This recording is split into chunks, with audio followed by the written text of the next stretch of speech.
Assalamualaikum warahmatullahi wabarakatuh. Perkenalkan, nama saya MH Azizul Hakim dengan NIM 1032411.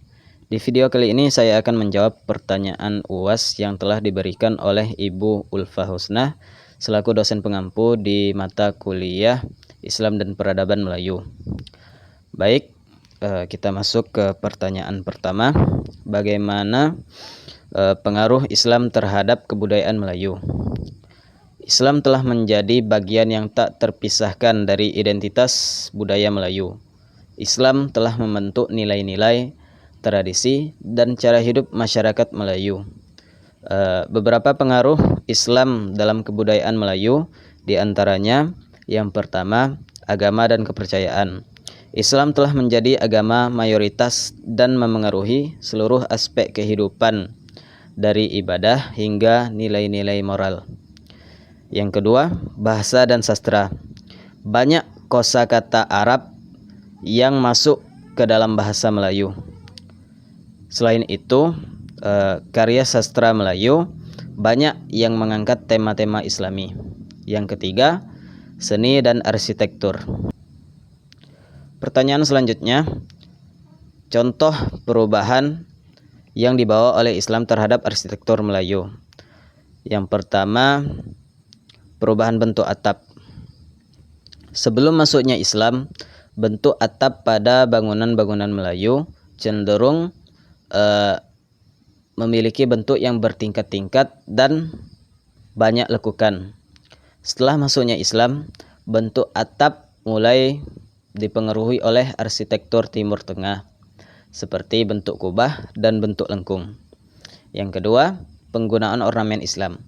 Ornamen Islam atau hiasan Islam seperti kaligrafi Arab sudah banyak digunakan sebagai ciri khas bangunan-bangunan Melayu setelah masuknya Islam.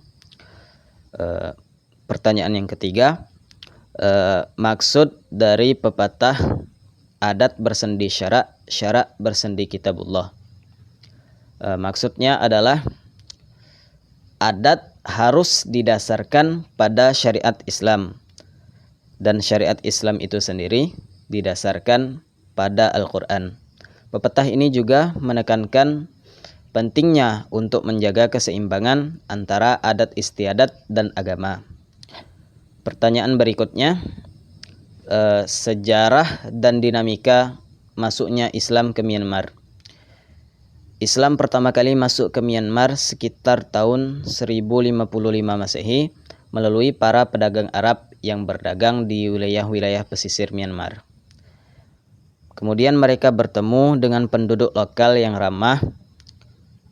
Sembari berdagang, para pedagang ini berceritalah tentang Islam. Mereka menceritakan tentang kasih sayang Allah, keindahan akhirat, dan pentingnya hidup berbuat baik. Perlahan namun pasti, ajaran Islam mulai menarik minat masyarakat lokal. Mereka mulai mempelajari Islam dan akhirnya memeluk agama ini. Perkawinan antara pedagang Islam dan penduduk lokal pun semakin mempercepat penyebaran Islam. Namun, ada kalanya penyebaran Islam menghadapi tantangan dan penolakan dari berbagai kelompok tertentu di Myanmar. Selain itu, terjadi pula konflik dan peperangan yang melibatkan umat Islam.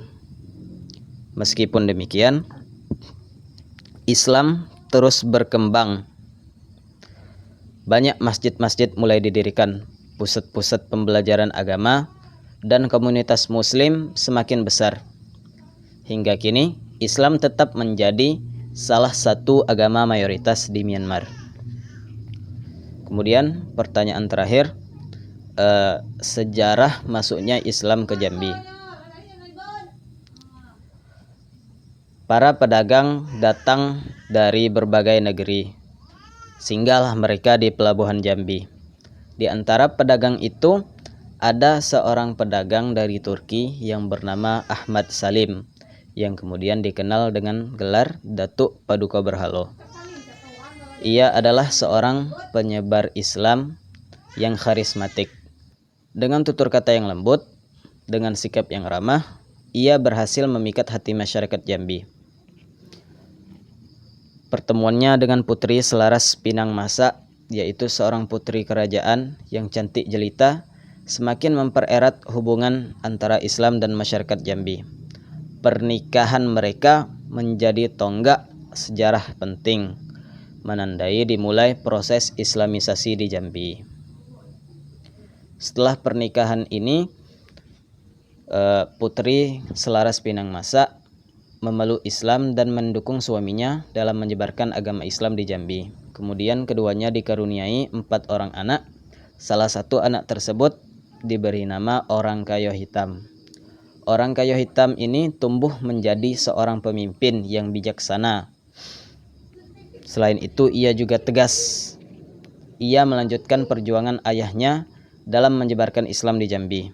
Dengan bantuan para ulama dan tokoh masyarakat, Islam semakin berkembang dan menjadi agama mayoritas di wilayah Jambi. Sekian, terima kasih. Wassalamualaikum warahmatullahi wabarakatuh.